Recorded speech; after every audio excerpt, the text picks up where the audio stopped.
что, всем привет. Значит, про что я рассказываю? Сегодня я рассказываю про скрип в опорном подшипнике. Смотрите какой.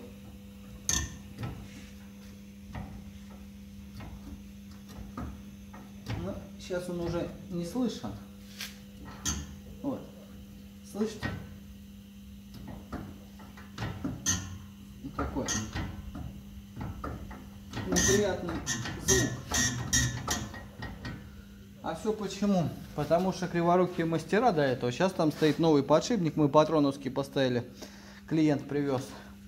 Там подшипник стоит стрелками не в ту сторону. Видите, вот они стрелки. Вот знаешь, вот так стоит подшипник.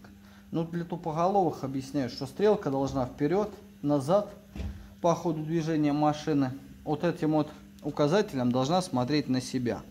То есть вот так вы не, вот так можете тоже поставить.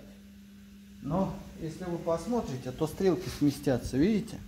Они должны четко стоять вперед-назад, вот так. И подшипник должен четко вставляться туда, вот этим писюнком на себя. Значит, сейчас мы отпустим, тот тоже провернем, потому что чудо-мастера поставили неправильно.